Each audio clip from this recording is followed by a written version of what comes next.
kita follow up pertemuan pekan lalu. Langsung saja ya barangkali presentasi Bu Kadis. Pak Asisten ada catatan? Langsung ya, yuk. Ya, izin melaporkan Bapak progres dari tindak lanjut arahan Bapak Gubernur tanggal 4 Agustus kemarin. Kami sudah berproses selama seminggu ini melaksanakan brainstorming.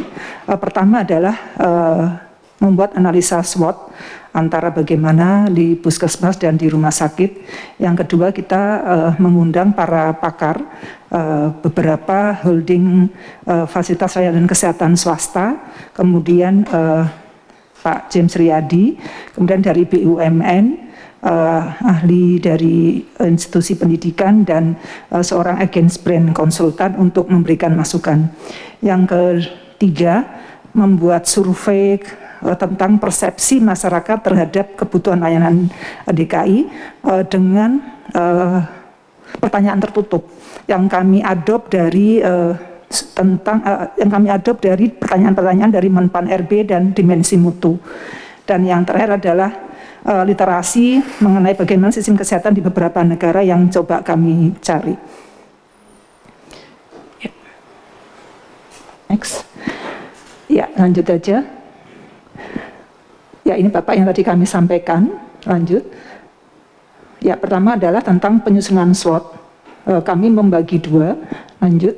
Kami membagi dua SWOT yang terkait dengan analisa untuk puskesmas dan terkait dengan analisa untuk rumah sakit. Beberapa masukan dari teman-teman dan hasilnya memang harus kita bedakan sejauh mana puskesmas, bagaimana kekuatannya, bagaimana kelemahan. Mohon maaf, agak cepat aja, langsung ditampilkan empat-empatnya. Ya. Jadi kita membidik dari bagian kekuatan, kelemahan, kepeluang, dan ancaman. Hampir sama antara rumah sakit dan puskesmas. Yang poinnya adalah adanya peluang yang bisa kita manfaatkan untuk kolaborasi dengan berbagai pihak untuk meningkatkan kualitas layanan kita. Termasuk juga tentunya beberapa kelemahan terkait dengan sistem informasi yang belum terintegrasi di tingkat layanan kami. Ya, lanjut aja mungkin. Ya, ini kami nilai-nilai Pak pembobotan, akhirnya ada kesimpulan. Ya, kami bagi dalam beberapa poin bahwa adanya kelemahan dan kekuatan, kita membutuhkan suatu sistem informasi yang terintegrasi, penguatan jejaring, dan personal medical record yang perlu kita tingkatkan. Kemudian bagaimana kita antara kekuatan dan di kuadran 4, suatu resume yang harus kita kuatkan kerjasama dengan pihak lain karena banyak sekali peluang di DKI Jakarta, meningkatkan kompetensi SDM, baik itu hard skill maupun soft skill dengan membangun image yang positif, rebranding atau citra baru mengenai puskesmas. Saat ini puskesmas itu mempunyai beban ganda sebagai UKP dan UKM. Ini peluang kita untuk bisa membuat brand baru, karena dengan dicampur sementara di luar banyak sekali UKP yang bisa kita ajak kerjasama. Artinya kalau kita berani memisahkan UKP dan UKM, kita bisa menggandeng ada 1.500 klinik di DKI yang kita nggak perlu bangun gedung, nggak perlu merekrut SDM, tinggal kita pilah mana-mana yang sudah bagus untuk kita ajak kerjasama. Tentu nanti bentuk kerjasama kita atur kemudian, saling take and give, bagaimana yang kita akan kembangkan. Kemudian komunikasi publik sebagai sarana promosi puskesmas menjadi sesuatu yang penting bahwa kita layak diperhitungkan. Ya, lanjut. Ini SWOT-nya untuk rumah sakit. Saat ini ada 32 rumah sakit di DKI Jakarta. Untuk 30-nya adalah rumah sakit umum tipe A, B, C, dan D, 1 RSKD yang di Durensa, dan 1 rumah sakit yang hak pakai milik dari Kejaksaan. Ya, lanjut. Ya, secara cepat aja langsung di kuadran 4. Ya, ini sama Bapak, kuadran 2. Ya, ini pertama adalah meningkatkan budaya kerja. Rumah sakit besar sudah menerapkan sistem remunerasi. Rumah sakit kecil yang C dan D saat ini belum, karena masih keterbatasan sumber anggaran pemasukan dari BLUD.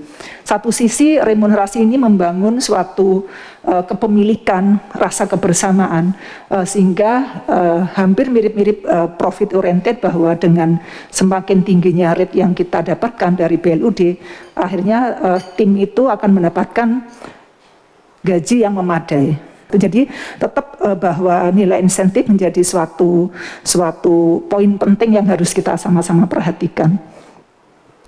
Yang berikutnya adalah desain gedung. Kita melihat bahwa dari awal memang awal-awal mungkin dulu tidak menyangka akan berkembang menjadi besar, sehingga contoh di Tarakan, di Koja, sehingga Tambal Sulam, itu yang mungkin perlu kita lihat lagi, kita reform lagi seperti apa desain yang pas untuk metropolitan dan bisa menjawab tantangan masyarakat, termasuk penguatan jejaring rujukan, sistem informasi yang terintegrasi.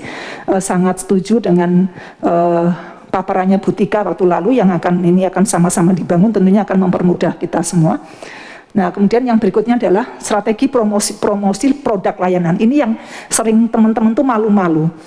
Saya sering sekali mengatakan gini, kita bisa kok menyasar kelompok menengah ke atas, karena itu bisa banget. Jadi satu sisi kita juga mengcover kepada menengah ke bawah, tapi kita juga bisa loncat untuk supaya warga DKI yang mampu bisa juga berbelok ke kita. Ini jadi artinya kita boleh membuka ruang peluang sekian persen untuk warga DKI yang mampu. Dan ini banyak Pak di DKI. Contoh, kami bekerjasama dengan suatu klinik HIV, berani bayar berapapun, juta-jutaan, program obat dari kita, karena mereka merasa di situ nyaman. Nah, ini saya kasih peluang ini kepada teman-teman rumah sakit. Mereka masih belum berani untuk itu, termasuk contoh-contoh rumah sakit vertikal kita yang juga membuka klinik swastanya. Artinya memang peluang ini ada, dan itu memang bisa menjadi nilai positif bagi membangun trust bagi layanan kita tadi. Artinya kita hadir untuk semua segmen masyarakat, baik yang menengah ke bawah maupun menengah ke atas. Kemudian memperluas kerjasama dengan pihak lain. Kita beruntung karena di DKI Jakarta banyak sekali pihak yang bisa kita gandeng, dan tentu dukungan regulasi dan anggaran untuk meningkatkan layanan menjadi sesuatu yang sangat penting. Ya, lanjut. Survei Bapak, kami baru berhasil menganalisa sekitar 400-an yang masuk. Saat ini masih terus berjalan. Kuesioner ini kita sebar ke masyarakat, tetapi yang baru berhasil kita kelola baru sekitar 400-an. Karakteristiknya, sebagian besar sudah pernah menikmati layanan Vaskes di DKI Jakarta dengan tingkat pendidikan, sebagian besar adalah S1. Ya, lanjut aja. Tentang survei persepsi tentang responden, tingkat kepuasannya nilainya 64,12, cukup puas dengan rentang seperti yang di bawah ini. Hal yang paling tidak membuat tidak puas adalah antri dan sangat penuh. Jadi ini kami melakukan survei, kita bikin Pak tadi yang kami laporkan, dengan pertanyaan-pertanyaan yang kami adopt dari Menpan RB dan dimensi mutu dari tim kami. Ada 25 pertanyaan tertutup, 25 pertanyaan, 24 pertanyaan tertutup, 1 pertanyaan terbuka. Kami sebar ke masyarakat melalui aplikasi yang di kita. Baru sekitar 400-an responden yang kami kelola. Saat ini masih terus berlangsung Bapak, karena ini kejar untuk tampilan sekarang, sehingga baru sebagian yang kami sampaikan. Balik dulu sebelumnya. Karakteristiknya seperti ini, karakteristik masyarakat yang kita survei, sebagian besar di Jakarta, kemudian pernah ke Vaskes kita, tingkat pendidikan sebagian besar adalah S1, dan sebagian besar adalah BPJS. Kita tahu bahwa PBI kita sekitar 5 juta, artinya itu hampir 45% dari jumlah penduduk DKI. Ya, lanjut. Ya, jadi yang paling tinggi yang menyebabkan alasan tidak berobat ke Vaskes kita adalah rame dan antri. Kemudian yang kedua adalah kurang lengkap pelalatannya. Jadi 2 poin ini yang muncul di dalam survei kita. Ya, lanjut. Ya, dikeluarkan aja semua. Kami coba analisa dan dari hasil analisa ini, dari hal yang perlu kita koreksi adalah responden harapannya tinggi, tapi tingkat kepuasan masih rendah. Ya, jadi ya angkanya jadi ini dari hasil tadi Bapak, kami coba 4 kuadran ini, dan yang perlu jadi perhatian adalah ini yang perlu kita koreksi dan perbaikin bersama. Ya, lanjut. Dari diagram Pareto, dari beberapa pertanyaan, 6 pertanyaan sudah tidak jadi prioritas, dan tapi masih ada 18 pertanyaan yang perlu tindak lanjut untuk kita prioritaskan, mulai dari kebersihan ruangan, keharuman, ruang tunggu. Sebenarnya pada saat sebelum era COVID kami mencanangkan lomba kebersihan toilet vaskes kita, tapi kemarin keburu COVID, jadi akhirnya belum jalan. Ruang tunggu dan sebagainya menjadi semuanya masih PR, belum tepat waktu dan seterusnya. Ya, lanjut. Buka semua, ya.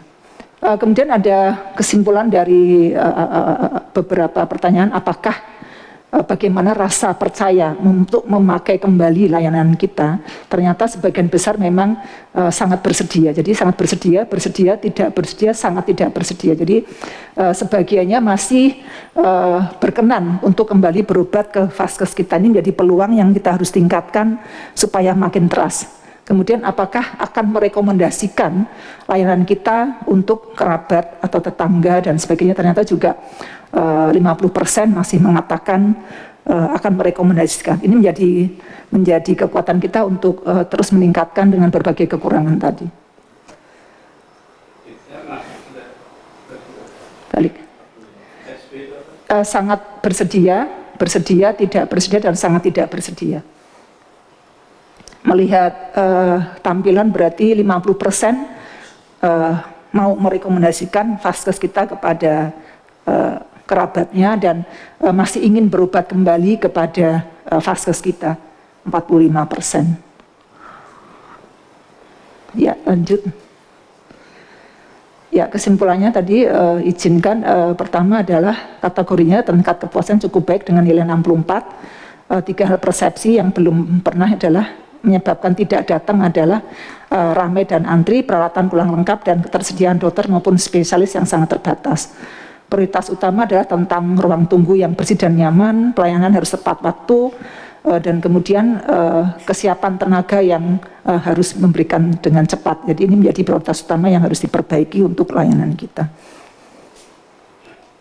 Beberapa literasi yang kami lakukan dengan 7 negara yang terkait dengan bagaimana terkait dengan layanan kita.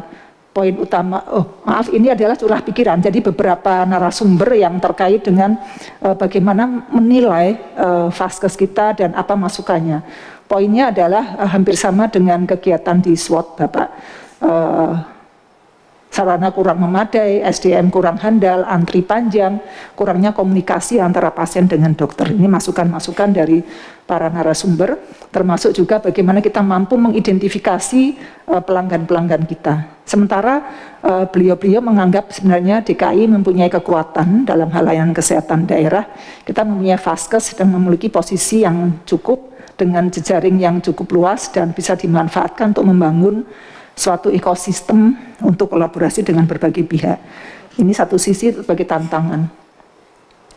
Kami mencoba menyusun bahwa langkah-langkah yang harus kita kuatkan dalam rangka untuk reformasi ini adalah bagaimana membuat platform lagi terkait dengan budaya kerja dan membangun semacam menetapkan suatu target-target yang secara terstruktur harus senantiasa kita perbaiki, kita perbarui sesuai dengan tantangan yang ada.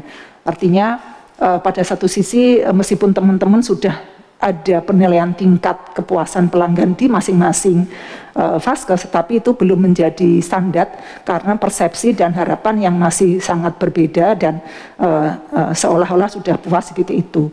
Pada saat mencapai target, kita harus memberikan target baru lagi, dan target baru lagi, sehingga rasa untuk bersama-sama mencapai target menjadi sesuatu yang harus didorong untuk dicapai bersama. Ini yang jadi kami belum sampai sejauh itu. Jadi satu sisi belum tersutur gitu Bapak. Jadi masing-masing kita hanya membuat ukuran melalui survei kepuasan pelanggan yang standarnya sangat berbeda-beda karena memang itu dilakukan pada pihak ketiga yang berbeda. Kemudian ini kondisi Puskesmas di DKI Jakarta. 44 kecamatan sudah bedanya kita dengan beberapa negara lain, ada yang sudah sama, ada yang belum. Kita campur antara UKP dan UKM. Ada 44 kecamatan, kemudian 104 kelurahan sudah terakreditasi, kemudian yang sarananya sudah cukup baik ada 24 yang bisa kita kembangkan untuk menjadi layanan pendampingan bersama dengan klinik swasta yang lain. Kemudian puskesmas kelurahan bisa kita tingkatkan juga untuk menjadi sumber layanan UKM. Ya, lanjut. Ya, ini lanjut saja, ini contoh-contoh. Kemudian yang berikutnya kajian literatur. Kita coba lihat Spanyol. Spanyol itu digabung antara UKP dan UKM. Jadi seperti kita, tetapi mereka betul-betul semuanya dijamin oleh pemerintah. Kemudian ada beberapa yang sudah membagi pelayanan UKP-nya dan pelayanan kesehatan. Jadi beberapa negara ada yang gabung, ada yang pisah. Kemudian untuk pembiayaan ada yang poin pada upaya promotif preventif. Contoh Singapura memberikan insuran lebih besar bagi masyarakat yang mau medical check up dibanding memberikan layanan untuk pengobatan. Artinya pada saat asuransi itu untuk kuratif itu cost sharing. Jadi lebih banyak anggaran itu didorong untuk layanan yang sifatnya promotif preventif. Ya, ini beberapa negara, sekali lagi bahwa mereka ada yang menggabung dan ada yang menggabungkan. Yang menggabungkan adalah di mana Indonesia, Malaysia, Singapura, India, Cina, dan ada beberapa negara yang mempunyai institusi sendiri untuk layanan kesehatan primer, yaitu Thailand, Amerika, dan Mesir. Kemudian ada yang betul-betul UKM itu terpisah antara pemerintah kota dan maupun pemerintah provinsinya. Di dalam sistem kesehatan daerah kita, Bapak, itu UKM, upaya kesehatan masyarakat itu terbagi dalam 3. Artinya seperti yang tadi kita lihat di beberapa negara, tidak semua upaya kesehatan masyarakat dititipkan kepada tingkat kecamatan. Ada yang didorong di tingkat kota. Ini menarik, mungkin bisa kita adopt pada saat UKM yang sifatnya lebih besar itu bisa kita dorong diambil alih di tingkat kota. Contohnya adalah pengelolaan limbah medis. Saat ini memang semuanya dilepas bahwa limbah medis dikelola oleh tingkat vaskes dengan kerjasama dengan pihak ketiga. Di beberapa contoh negara bahwa limbah medis dikelola oleh pemerintah di tingkat kota sehingga betul-betul terstruktur di dalam tingkat kota. Demikian juga untuk penjaminan air bersih. Jadi di kami itu ada sebagian ada di UKM di puskesmas dengan pemeriksaan contoh sampel air bersih. Meskipun itu bukan menjadi tugas untuk menyediakan air bersih, tapi kami harus melakukan sampling pemeriksaan kualitas air bersih yang itu terbagi di tiap kecamatan. Mungkin kalau kita dorong bahwa air bersih itu dan checkingnya itu bisa dilakukan di tingkat kota dan diadakan di tingkat kota dengan baik, itu menjadi lebih terstruktur. Dari empat hal, mulai dari SWOT, survei, curah pikiran, dan literatur. Poin yang utama adalah budaya kerja yang hampir di semuanya muncul, dan itu menjadi sesuatu yang harus kita pertimbangkan, bagaimana dari awal membangun budaya kerja yang baik, sehingga masing-masing mempunyai motivasi untuk menjawab apapun tantangan dan bekerja lebih baik lagi. Kemudian penguatan jejaring rujukan, kerjasama dengan pihak lain jadi sesuatu yang penting. Dan yang poin penting lagi adalah kita harus mempertajam KPI di tingkat di tingkat tahapan, baik itu di tingkat puskesmas, tingkat rumah sakit, maupun di tingkat kota maupun provinsi. Kemudian membuat suatu terobosan-terobosan yang bisa menjawab tantangan ke depan, sehingga Jakarta siap untuk menjawab tantangan itu. Nah, untuk yang literasi tadi, menggabungkan layanan UKP dan UKM itu menjadi suatu pilihan dari beberapa negara. Indonesia saat ini digabung, DKI akan mencoba memisah. DKI akan mencoba memisah, pertama adalah akan jadi lebih terfokus upaya promotif preventif melalui upaya UKM kalau itu dikerjakan oleh negara. Sedangkan UKP-nya karena sudah ada klinik yang sangat banyak dan ada sistem yang bisa kita kerjakan, sehingga kita bisa mengajak kolaborasi dengan klinik-klinik yang tersebar di DKI Jakarta. Itu mungkin poin yang akan kita ambil, Bapak. Ya, lanjut.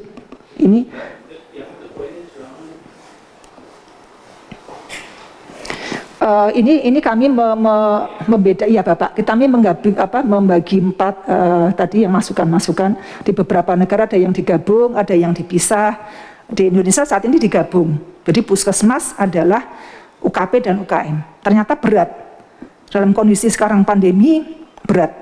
Jadi emang ini idenya sebenarnya sudah lama, tapi saat ini mungkin kita harus berani untuk memutuskan dengan kekuatan ada 1.500 klinik di DKI, kita bisa kerjasama tidak dari nol karena sudah ada gedungnya, sudah ada SDM, tinggal kita mungkin pilih mana-mana yang akan kita ajak sebagai bagian dari kerjasama. Mungkin ada semacam take and give yang kita sampaikan kepada teman-teman kita di klinik-klinik tadi, dan tentu ini juga memberikan win-win solusi yang baik, sehingga keberadaan pemerintah untuk pengayaan UKM itu lebih terjaga karena bisa lebih fokus untuk optimalkan layanan UKM. UKM di sini tentunya termasuk upaya promotif yang seperti imunisasi, kemudian IVA-tes, screening kesehatan yang bisa kita titipkan memang itu menjadi bagian dari UKM. Sedangkan yang hanya betul-betul murni pengobatan, ya udah kita berani kita dorong ke Vaskes, FKTP swasta atau klinik-klinik swasta yang kita ajak kerjasama. Ya, lanjut. Ini prosesnya Bapak, kami mohon izin, kami belum selesai, masih terus berproses, kita belum membuat roadmap sampai tahapan itunya Bapak, jadi kami akan meneruskan menetapkan konsep layanan tadi, terintegrasi, kami akan coba di masing-masing kota ada titik-titik antara puskesmas kelurahan, kecamatan, kemudian klinik swasta dan rumah sakit yang akan kita jadikan pilot project, kemudian menyusun standar SDM. Tadi di beberapa masukan, SDM ini sangat beragam, artinya meskipun kita sudah mengacu regulasi di tingkat pusat, tetapi pada saat implementasi di tingkat lapangan itu sangat beragam. Ini menjadi acuan kita yang harus kita terapkan. Kemudian standarisasi gedung dan desain interior, ini juga menarik karena dulu pada saat rumah sakit adalah LTD, sehingga masing-masing rumah sakit itu membuat brand sendiri, seragam sendiri, warna sendiri. Dan kita akan dorong jadi satu, sehingga saya mencontohkan Bank DKI yang dengan warna tertentu, brandnya sama. Kemudian contoh juga pemadam kebakaran, dimanapun dengan warna merah biru itu langsung, oh itu pemadam. Jadi kita ingin nanti brand itu kuat, sehingga kita bisa menunjukkan, oh ini berarti layanan di DKI Jakarta, kira-kira seperti itu. Kemudian yang berikutnya standarisasi gedung, sarana dan prasarana, karena kita juga sangat beragam, karena waktu itu memang dilepas kekuatan BLU dan LTD-nya menjadi di bawah koordinasi langsung Bapak Sekda, waktu itu tahun 2017 baru di bawah Dinas Kesehatan. Kemudian penetapan KPI, yang akan kita perbarui sesuai dengan kriteria keberhasilan, dan kita akan lebih tajam lagi untuk membuat KPI masing-masing Vaskes. Mengembangkan jejaring layanan dan jejaring pembiayaan. Untuk pembiayaan kita beranggap bahwa UKP, UKM bisa juga kita coba paket semacam, kalau kita nanti klinik UKM bisa kita mintakan dalam bentuk paket CBG contohnya, tapi untuk UKM. Artinya penghitungannya adalah diberi target bahwa dalam satu wilayah kelurahan misalkan harus dilakukan imunisasi sekian orang. Berarti yang bisa dibiayain, ditagihkan ke Pemprov misalkan nilainya sekian, sesuai dengan target yang kita tetapkan. Jadi semacam UKP tapi untuk UKM. Yang berikutnya adalah promosi dan komunikasi harus dikemas dengan lebih baik, termasuk tadi penguatan IT, dan yang penting adalah tadi rebranding yang menjadi suatu yang penting supaya tidak sangat beragam dan itu sangat tidak menarik untuk kita promosikan kepada masyarakat. Mungkin izin Bapak baru sampai di situ, mohon masukannya. Saya bisa minta file ya?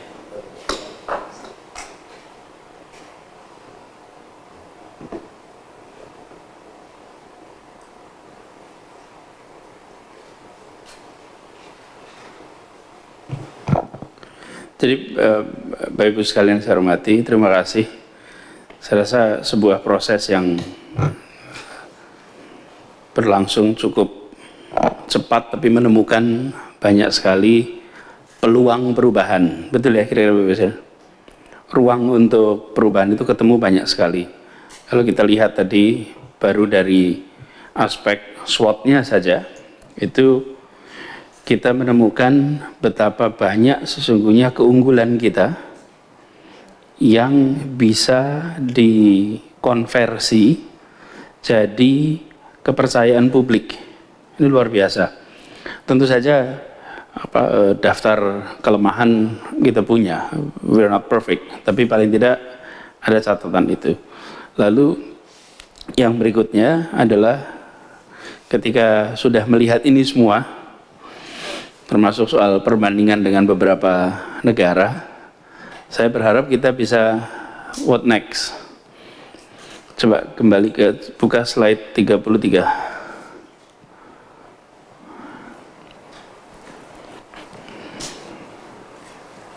Ini kira-kira, maaf kok beda ya. Oh 34, sorry. 34. Ini kira-kira ininya Bu ya, rencana langkah ke depannya. Konsep pelayanan kesehatan terintegrasi, kemudian penyusunan standarisasi, penyusunan ini semua baru kira-kira ya. Restandarisasi sebetulnya. Sekarang sudah ada kan? Cuman dibuatkan standar yang baru. Menetapkan KPI baru, kriteria baru. Nah, pertanyaan sederhana Bapak sekalian. Kita akan ingin melakukan ini dengan memanfaatkan semua sumber daya yang ada di Jakarta. Tadi ketika mendiskusikan mengenai kesehatan primer dan kesehatan masyarakat, sementara kita punya banyak klinik di Jakarta. Bila kita kolaborasi dengan mereka, itu teknisnya seperti apa ya kira-kira?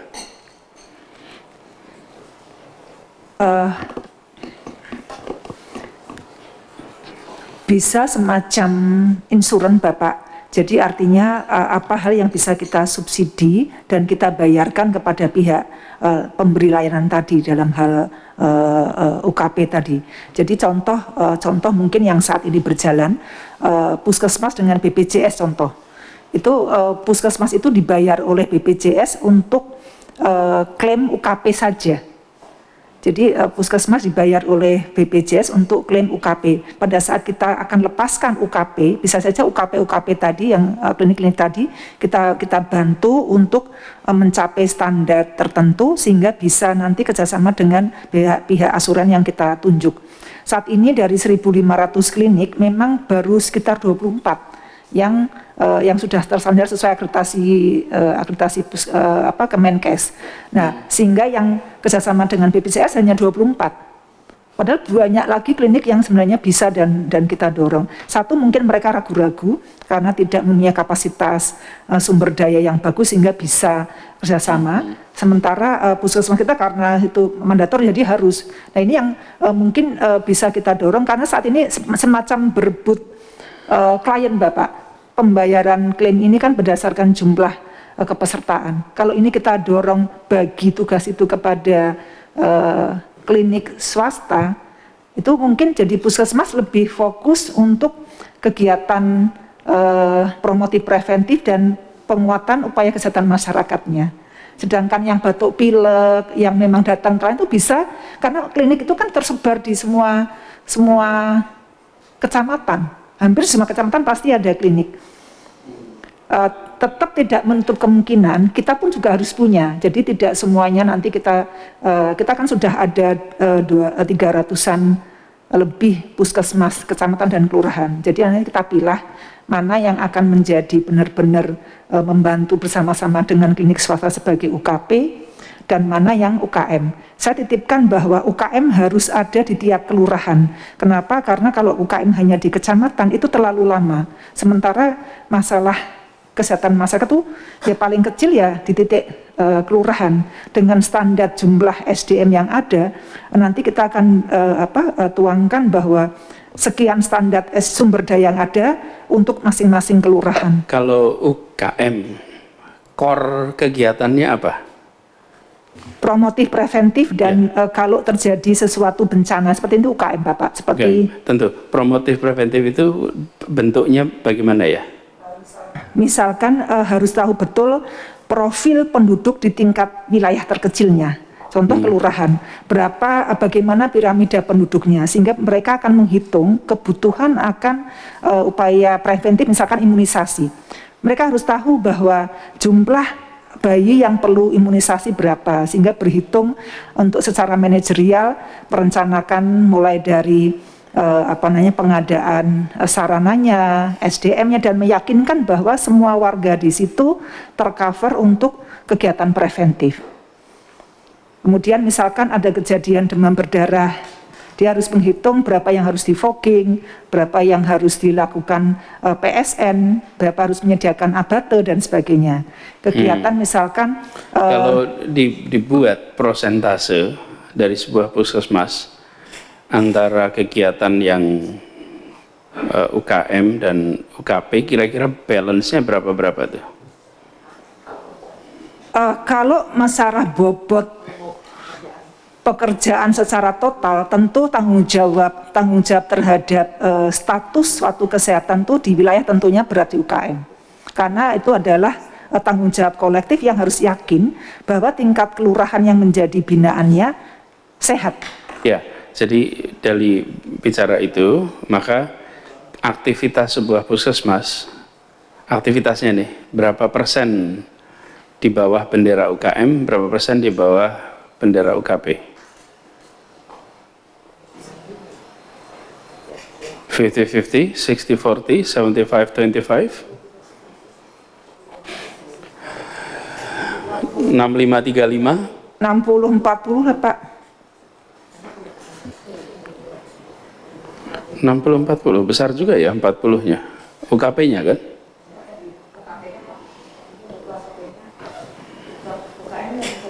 Iya betul, maksudnya UKM-nya berarti tidak sebesar yang dibayangkan gitu.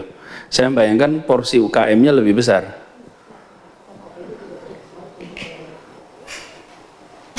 Karena gini, kalau kita beres di ini mungkin memang tidak bisa, mungkin angka tadi juga masih belum fix betul Pak. Jadi artinya kalau UKM-nya beres, mulai dari bagaimana kita bisa merancang budaya sehat di suatu titik, kemudian bagaimana mengedepankan kegiatan-kegiatan penyakit menular dan tidak menular yang bisa diantisipasi jauh hari, itu menjadi suatu prosentase yang terus-menerus harus dicari pembaruannya, karena kita tahu bahwa tantangan terhadap suatu masalah kesehatan massa itu pasti akan terus-menerus berubah. Di dalam kesehatan massa ini bukan hanya, maksud saya gini, bukan hanya terkait dengan kegiatan yang langsung terlihat di aspek kesehatan seperti imunisasi, kemudian screening kesehatan, tapi juga bagaimana menjamin bahwa lingkungan di sekitarnya itu benar-benar terjaga, bagaimana jumlah jambannya, bagaimana air bersihnya dan sebagainya. Oke, saya rasa ini menarik ya kalau kita bisa membangun kolaborasi dengan banyak pihak, karena menempatkan klinik-klinik yang ada di Jakarta bukan sebagai kompetitor tapi sebagai kolaborator itu akan punya dampak yang besar bagi pelayanan kesehatan, karena memang kita bicara kesehatan seluruh masyarakat. Nah, Bapak Ibu familiar tidak dengan Jaklingko? Gimana tuh Jaklingko tuh? Moda transportasi yang membuat jejaring antara... Ya, betul. Cuman pola kerjanya. Mungkin ada baiknya. Tidak bisa disamakan. Saya mau bilang tidak bisa disamakan. Tapi barangkali ini bisa dipikirkan. Melihat ini, coba dipikirkan.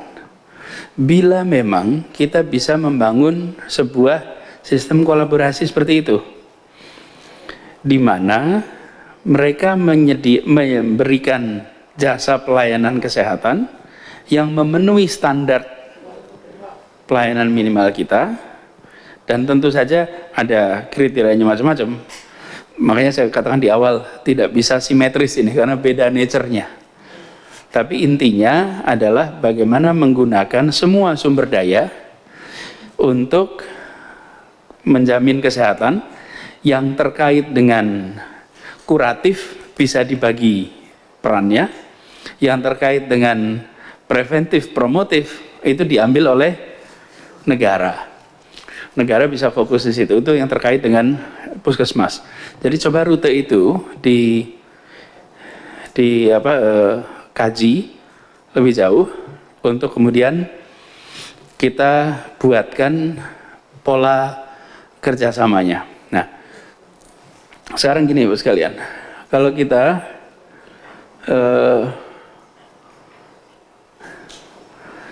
mau melakukan itu, se-Jakarta pasti akan menantang. Jaklingko itu kita mulai bulan Februari 2018 dengan hanya beberapa rute. Untuk apa? Eksperimen sampai akhir tahun. Sesudah akhir tahun udah tahu plus minusnya, kurangnya, tambahnya. Habis itu rutenya banyak sekali sekarang. Jadi Ibu tentukan 1-2 wilayah yang bisa mulai kolaborasi begitu untuk mendapatkan feedback pola kerjasamanya. Mungkin ini baru pertama kali di Indonesia ya. Pasti secara regulasi diperlukan payungnya dan lain-lain. Tapi gunakan di kasus kecil, dan lagi-lagi memanfaatkan momentum COVID ini untuk kita bikin terobosan itu. Jadi dibuat beberapa wilayah saja untuk eksperimen, dan mungkin waktunya tidak perlu terlalu lama. Kalau seperti Jaklingko itu kemarin hampir 9 bulan. Kenapa 9 bulan? Karena tidak bisa langsung cepat dapat feedback. Kalau ini rasanya bisa jauh lebih cepat karena turnover pasien itu relatif tinggi. Kalau di kendaraan umum itu tidak bisa dibuat seperti itu. Itu coba dikaji pertama tentang puskesmas itu. Lalu yang kedua adalah mengenai rumah sakit, Ibu.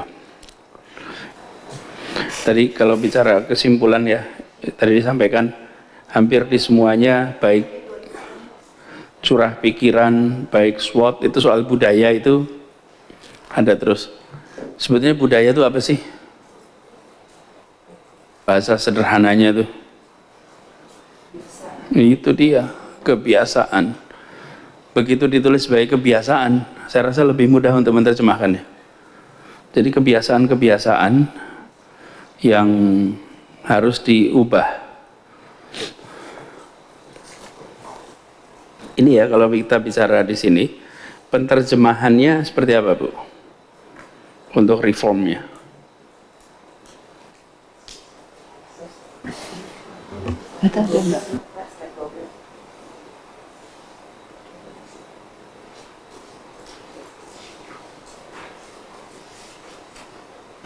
Saya curiga, Bu, ini tidak bisa kita gunakan seperti yang ada di slide 34, Bu. Coba lihat slide 34.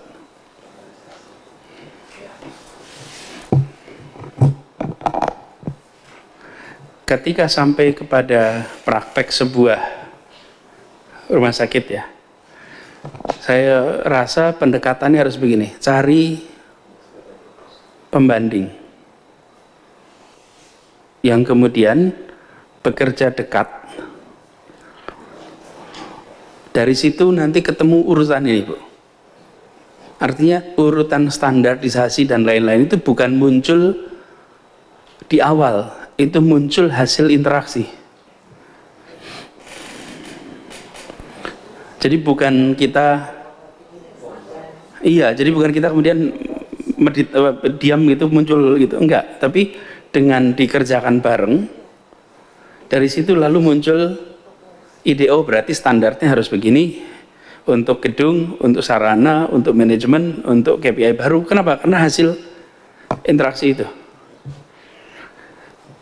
Misalnya ambil sebuah rumah sakit yang dianggap cukup baik dan bersedia, kemudian kerja bareng, nanti dari mulai bagian administrasinya sampai bagian radiografinya, sampai semuanya ketemu mitra, semuanya ketemu SOP-nya gimana Anda, SOP saya gimana. Jadi itu membuat oke, berarti SOP saya nih karena masing-masing ketemu, bukan persis ketemu satu-satu. Begitu satu-satu membandingkan, termasuk soal kasirnya, termasuk aspek kebersihannya, itu masing-masing ketemu. Nah itu membuat penyusunan itu berdasarkan pada kenyataan. Nah hasilnya adalah ini semua. Tapi kalau kita balik, kita susun ini sendirian, most likely iya, most likely kita akan kembali kepada yang lama. Jadi pilih satu. Nah kalau ada pasangan itu yang bisa mirip, masukkan semuanya, saya rasa dalam waktu sebulan ketemu KPI baru. Wong itu prosesnya cepat sekali kok. Izin Bapak, kami kemarin mengundangnya, satu dari Siloam Pak James, itu, kemudian yang kedua dari BUMN, Bu Fatima itu holding company-nya untuk rumah sakit BUMN. Beliau membangun rumah sakit Pelni Pertamina jadi lebih bagus. Yang ketiga kami ngundang juga dari Pondok Indah. Nah, jadi gini, kalau memang bisa, Bu, 3 rumah sakit mitrakan, 1 dengan Pelni, 1 dengan Pondok Indah, 1 dengan Siloam. Lalu kasih waktu untuk kerja intensif, sebutlah 2 minggu. Kerja intensif, melakukan benchmarking semuanya. Jadi kalau seperti ini, siapkan saja kolomnya, Bu. Kolom SOP kita, kolom SOP mereka, terus habis itu plus minusnya di antara keduanya, di setiap aspek. Jadi seluruh aspek, kira-kira gini, kalau mau cari aspeknya, Bu, saya usul dibalik. Yang namanya Siloam, Pondok Indah, dan Pelni, saya asumsikan dia punya KPI semua. Jadi pakai KPI dia. Itu kemudian yang punya kita jejerkan mana ekuivalennya. Jadi nanti kita akan ketemu barangkali aspek-aspek yang kita tidak nilai, mereka nilai. Tapi hampir pasti yang kita nilai, mereka nilai. Betul ya? Jadi lebih baik kita minta KPI mereka. Kalau nanti ada yang kurang kita tambahkan. Tapi dengan cara seperti itu, kita nanti bisa jajarin tuh. Lalu kepala-kepala bagian, biar jajarin. Nah, kalau itu bisa, saya ketemu dengan mereka semua. sebelum ini mulai. Saya mau minta pada mereka untuk berikan ini untuk warga Jakarta, untuk anak cucu kita semua ke depan. Karena ini bukan untuk kita saja. Sekali rumah sakit di Jakarta itu baik, maka tidak ada jalan menjadi tidak baik. Kalau baik itu one way ticket, Bu. One way ticket itu artinya ya satu arah, nggak ada return ticket gitu. Nah, kalau memang memungkinkan itu segera minta kepada mereka, lalu kita buatkan dikunci dengan kerjasama, sehingga di satu paket untuk kerjasama dengan mereka, siapkan proses benchmarking. Nanti dari 3 itu tentu akan ketemu 3 pola yang berbeda, bukan? Tapi 3-tiganya adalah tempat yang bisa dibilang ya dari assessment ibu-ibu semua, mereka lah yang bisa jadi contoh, bukan?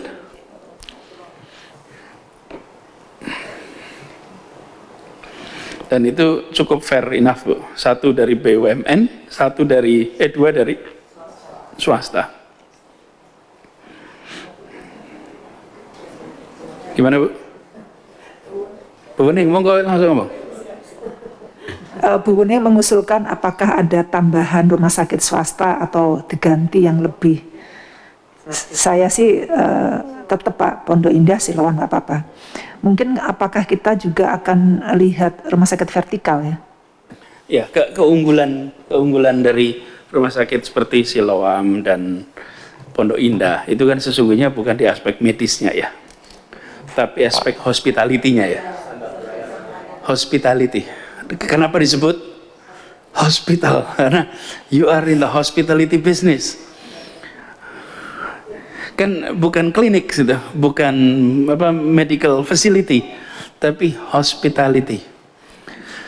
Nah, menurut saya yang sering hilang dari kita itu aspek hospitality. Padahal kalau kita bicara bangsa lintas dunia, Bapak sekalian, ini ukuran dunia nih, di mana bangsa seluruh dunia nih yang hospitality-nya paling baik, suku bangsa, bukan suku, rumpun bangsa, Asia. Apalagi Asia Timur. Iya, tapi justru begitu sampai aspek kesehatan, negara itu aspek hospitality-nya turun. Paling gampang tuh lihat ini pramugari pesawat tuh. Itu hospitality. Pasti ambilnya dari Asia dan Asia Timur, Asia Tenggara. Cari pramugari Eropa dan Amerika, hospitality-nya ampun. Ini lintas negara loh. Jadi saya rasa mungkin ASM dari aspek medisnya nanti kita bisa benchmarking, tapi untuk aspek reform keseluruhan lebih baik sekarang atur dengan swasta dulu nih sekarang. Sebetulnya ada klinik yang punya jejaring cukup luas, tapi memang rata-rata komunitas internasional. SOS. Sempat kita ada komunikasi dengan mereka.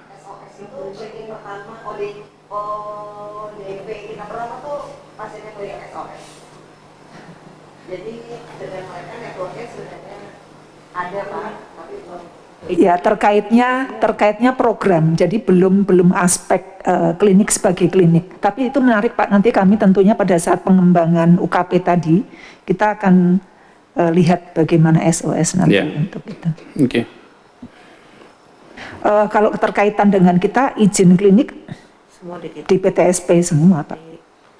Ya, maksud saya begini, jadi mumpung kita lagi mulai, kalau memang SOS ini bisa menjadi yang keempat, ambil aja Bu, kan kita cari yang lebih tinggi gitu, ambil aja, carikan dengan yang comparable, supaya nanti bandingannya itu setara. Mereka kan bukan model hospital besar begitu kan, yang di Cipete bukan ini?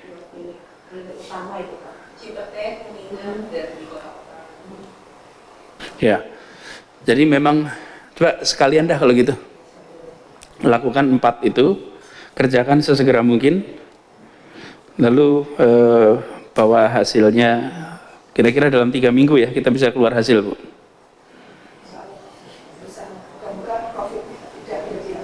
Enggak, mudah-mudahan kalau ini kan kegiatan sebenarnya lebih seperti workshop kan, workshop proses benchmarking gitu. Cuman begini, sebelum berangkat dan sudah berangkat itu harus ada barang yang dibawa, Bu. Ini kan studi banding, tapi terus menerus. Jadi datang, ikut, lihat, review, bandingkan. Datang, ikut, lihat, review, bandingkan. Terus itu. Itu harus dikerjakan beberapa kali. Tidak mungkin sekali jadi. Itu multiple. Kita coba bedakan dulu. Ya. Langsung pakai PKS atau apa? Boleh. Boleh. Kalau yang Silom kelihatannya pasti oke kan? Yang dua lagi nanti coba dibicarakan.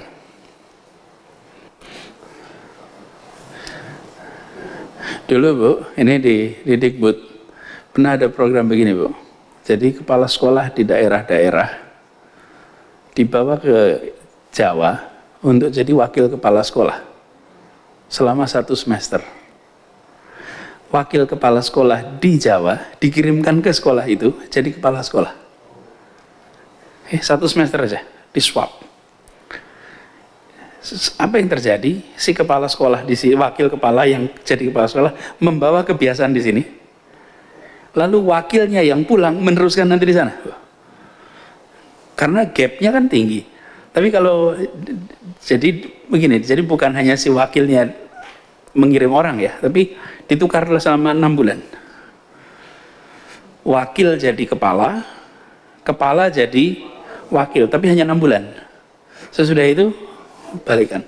Nah itu salah satu cara, karena kita percaya kalau pemimpinnya benar, ke bawahnya gampang.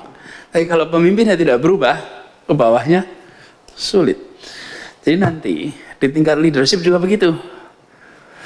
Di tingkat leadership itu harus ada percakapan tuh.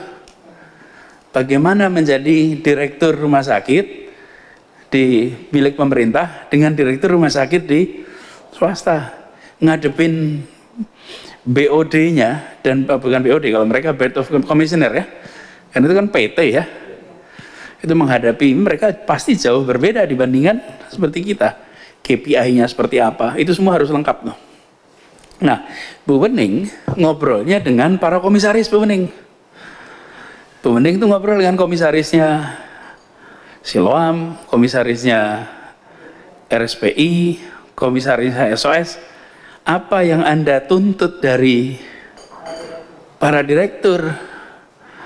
Karena levelnya adalah level owner. Jadi nanti bukan hanya di tingkat eksekutif, tapi juga di tingkat owner. Dan kita Bu harus lebih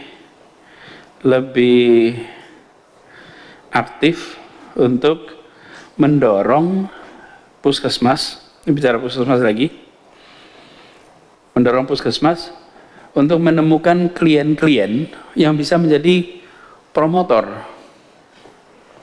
Sayang kalau tidak dimanfaatkan.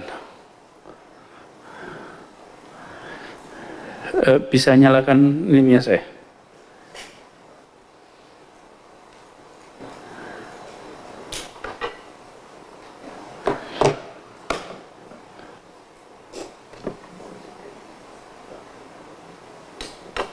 Ini sebuah WA yang saya terima beberapa waktu yang lalu, Bu.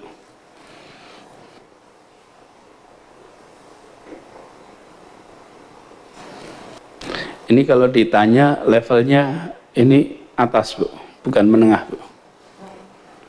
Tinggalnya nggak jauh dari sana. Mantunya melahirkan di Kebayoran Baru. Ini boleh jadi cerita. Ini segmen yang hampir pasti saya tuh kaget ketika dia mengirim WA kepada saya, bilang, dan dia panggil, nih semantuku di situ, begitu dia manggil first name basis gitu. Dan ini ketika saya dengar tuh, wah hebat betul. Iya, saya di sana dan puas, dan seluruh keluarga berfoto-foto mereka di sana. Nggak, maksud saya, menurut saya ini bulan apa ya dia kirim? Bulan Mei kalau tidak salah.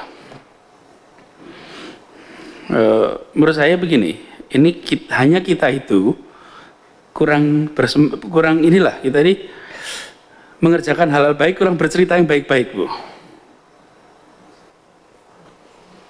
Ya, ini 23 Mei kemarin.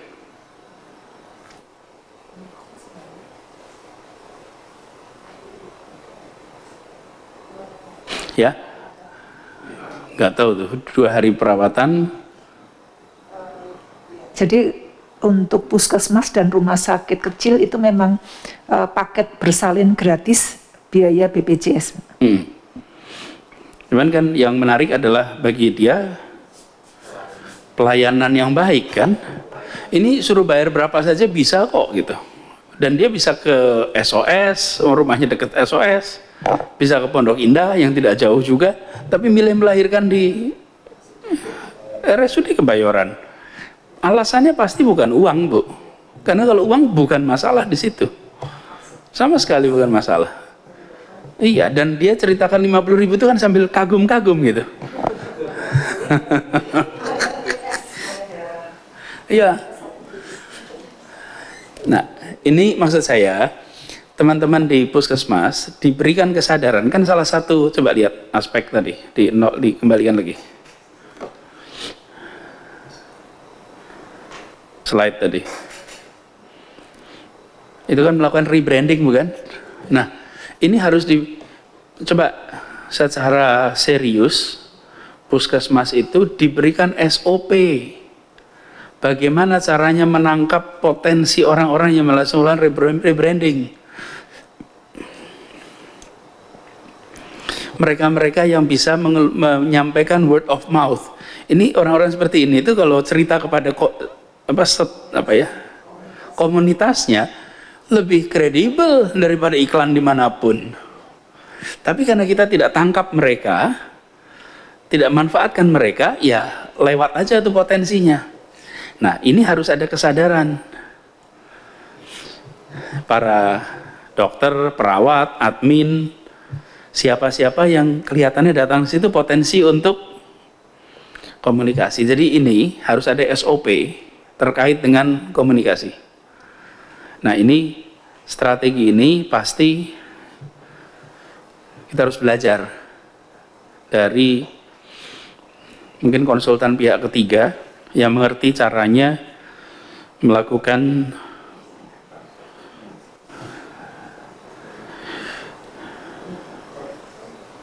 kapitalisasi pengalaman. Pengalaman positif yang dikomunikasikan, dikapitalisasi.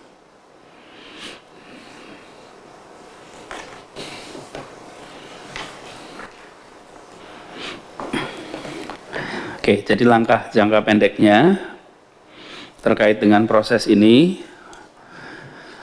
RSUD ada benchmark 4 ya. Kemudian untuk puskesmas,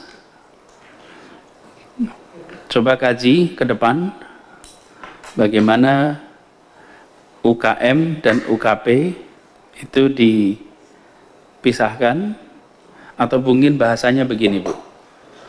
Jangan kesannya seperti dihilangkan, tapi membangun kolaborasi untuk UKP.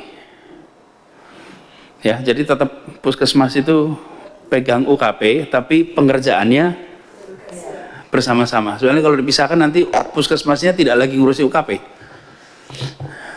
Barangkali lebih tepat ada mitra untuk UKP, yang in-house adalah UKM. Nah, nanti kita lihat seperti apa regulasinya, seperti apa pembiayaannya, konsekuensi manfaatnya apa, konsekuensi negatifnya apa. Itu harus ada plus minusnya di situ analisanya. Kalau puskesmas begini, itu di bawah bidang apa, Bu? Semua sih, Pak. Jadi secara kelembagaan institusinya di bawah Yankes, tetapi semua bidang masuk, Pak. UKM itu di bidang Kesmas, P2P masuk. Kemudian untuk penguatan SDM-nya di bidang Bu Ani, SDK. Alkes semuanya di bawah Bu Ani. Obat, Alkes, SDM di di bawah Bu Ani. Membuat standar SDM, standar alkes, standar pengobatan itu di bawah Bu Ani. Kemudian untuk memang terpisah-pisah Pak, ini memang dari atas sampai bawah itu memang semua bidang memang pegang khusus. Kalau rumah sakit memang lebih ke arah Bu Wening gitu ya. Meskipun semua bidang juga masuk gitu. Oke.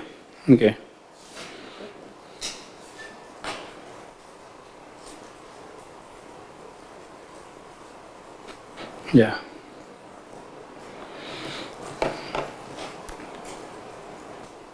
Lalu untuk yang ketiga terkait promosi komunikasi, ini harus ada kegiatan cara khusus nih Bu untuk komunikasi. Ini berjalannya seiring dengan perubahan. Jadi mengkomunikasikan perubahan ini juga sesuatu yang penting dilakukan. Dengan Bu Mona banyak feedback bagus.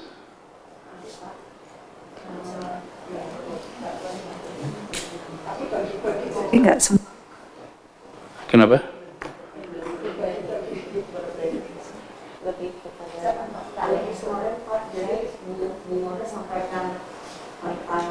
Kita harus tell what to do. Jadi kita sudah melakukan berbagai hal, tapi orang luar tuh nggak tahu kalau kita sudah melakukan berbagai macam.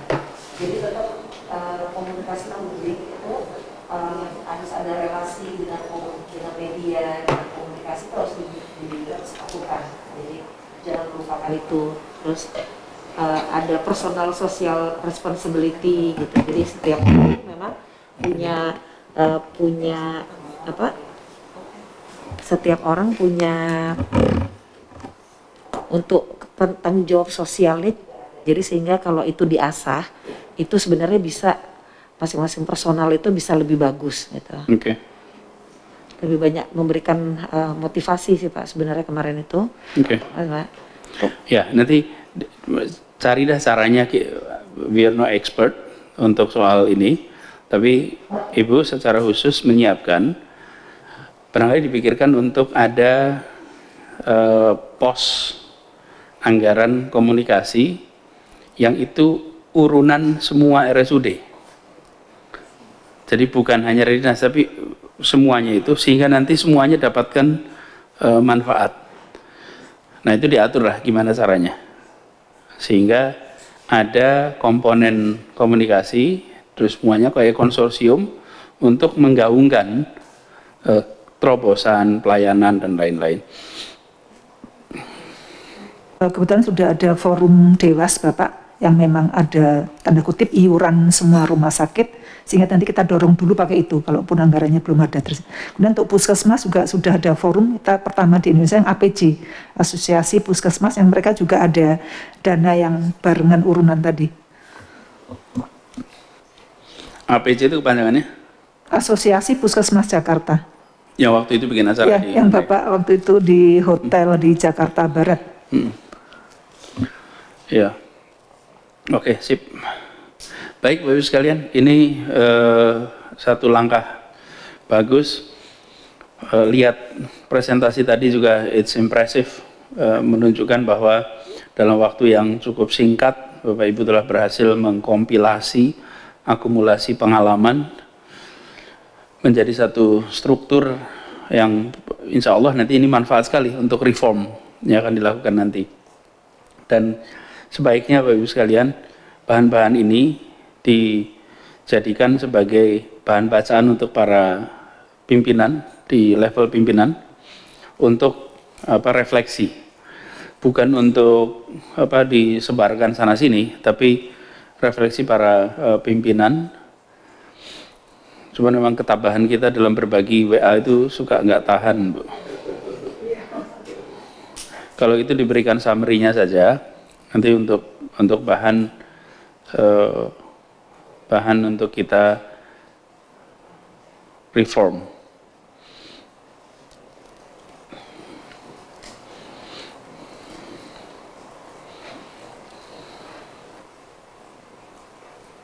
Ada sebetulnya aspek satu lagi yang, tapi nanti ini tahap berikutnya aja Bu, cuma dipikirkan lebih jauh. Itu soal gimana dealing dengan BPJS. Ini satu aspek tersendiri lah, itu di luar soal reform kita. Karena saya khawatir cara kita melayani masyarakat di rumah sakit itu sangat dipengaruhi pada pola dari BPJS. BPJS mengharuskan A, B, C, D, maka itu kemudian membentuk perilaku di dalam melayani masyarakat di rumah sakit. Itu PR tersendiri nanti. Ini bagian benchmarking aja dengan rumah sakit lain.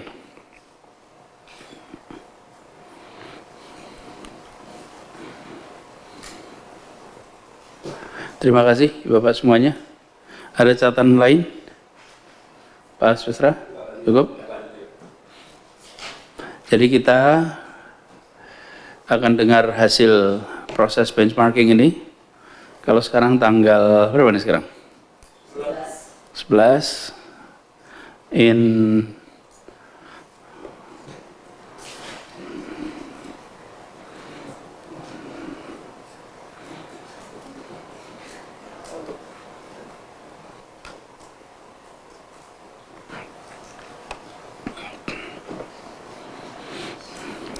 Agustus ya, Bu.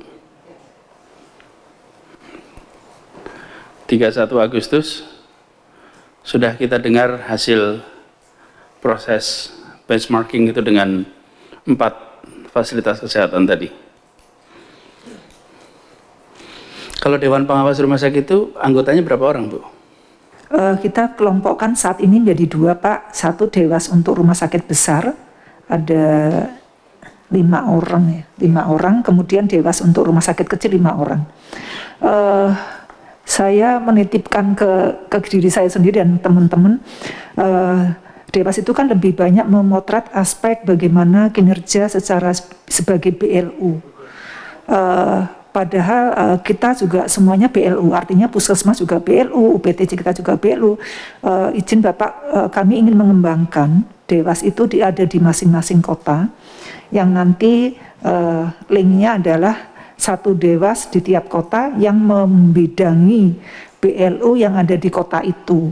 Jadi baik itu puskesmas, UPT maupun rumah sakit. Karena puskesmas juga menjadi sesuatu yang sangat harus dijaga, Pak. Jadi selama ini BLUD-nya puskesmas kan jadi jalan sendiri. Ya, sebetulnya kepengurusan dewas ini itu diatur di undang-undang, diatur di pergub, di perda, di mana? Ada pergubnya, Bapak. Undang-undangnya ada nggak? Permenkes.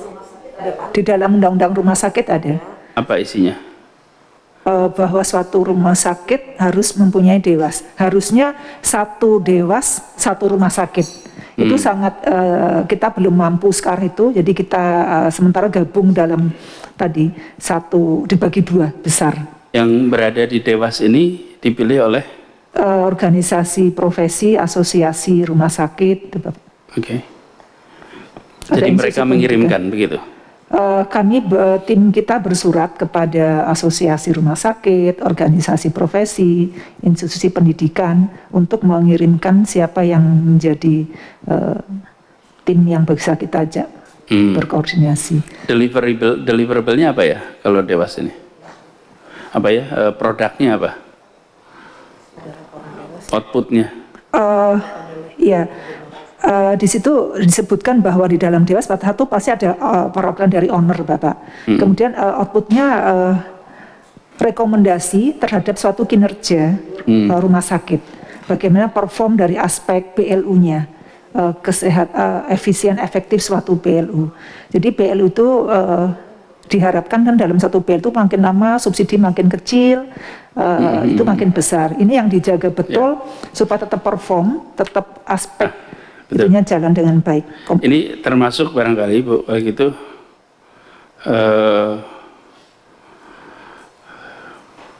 review kita tentang bagaimana struktur dewas ini. Kan dewas ini juga sebetulnya meringankan tugas ibu-ibu di sini kan. Kalau mereka itu secara intensif hands on. Tapi kalau mereka tidak hands on, bebannya kan ke dinas nih. Orang-orang seperti dokter Fatima itu dia. Fatima itu ada pensiunnya kan? Ada ya, pasti kan masuk pensiun gitu. Tapi kan tentu Dokter Fatimah itu bukan orang pertama kan, yang seperti ini. Pasti kan ada yang lain-lain gitu. Jakarta ini kan tempatnya pensiunan manajer keuangan rumah sakit, pensiunan pensiunan direksi rumah sakit. Jadi kita bisa mengambil orang-orang produktif yang tidak lagi menjabat untuk masuk di situ, tapi sebaiknya bukan dari internal kita sendiri. Internal kita sendiri itu cenderung confirm. Kenapa? Ini repotnya, Bu. Kenapa kalau cenderung confirm itu? Karena kalau kita menuntut tinggi itu sangat mudah sekali dibalik. Dulu waktu Anda di sini nggak begitu. Itu nggak bisa dijawab, Bu. Karena sulit sekali jawabnya. Nuntut ABCD, loh dulu Anda di sini, Anda nggak ngerjakan itu semua. Tapi kalau kita bawa orang baru, wah itu ngurangin beban. Jadi ini termasuk reform Dewas, termasuk bagaimana kita mengatur pembagian Dewas. Apakah dibuat klaster-klasternya masih seperti sekarang, besar kecil, atau klasternya regional, atau besar kecil dan regional, itu dipikirkan juga.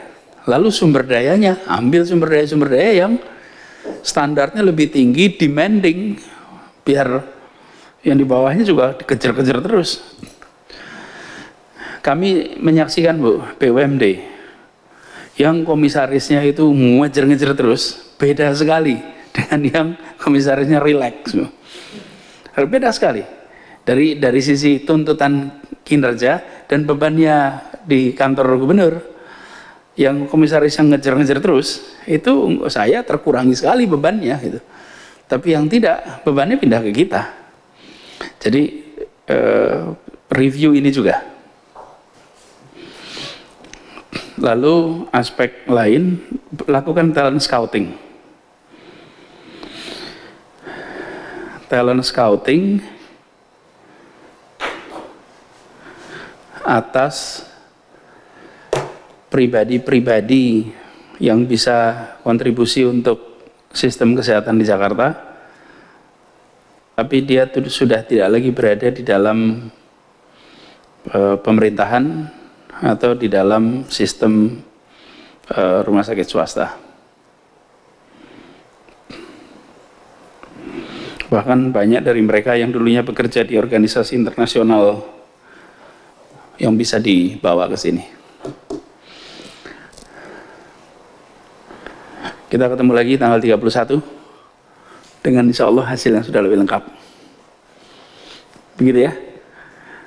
Izin Pak, mungkin sedikit di luar ini. Kemarin kepikiran ini yang belum berjejaring kita dengan BLU itu kan, saya sih bahasanya sesama memakmurkan Monas. Belanja rumah sakit akan kebutuhan itu sangat tinggi. Kebutuhan untuk pasien itu bagaimana antar BLU dengan BUMD saling kerjasama nih misalkan. Jadi ini yang nanti saya lapor kepada Pak Asisten dan Pak Asisten Kesra dan Asisten Ekonomi, mengkolaborasi kebutuhan rumah sakit bisa disupport oleh misalkan PD Pasar Jaya, misalkan dari sehingga memakmurkan sesama Monas. Ya, betul. That's a good idea. Good idea. Coba nanti dieksplor tuh Pak Catur sama Bu Sri. Saya akhiri pertemuannya. Terima kasih. Assalamualaikum warahmatullahi wabarakatuh.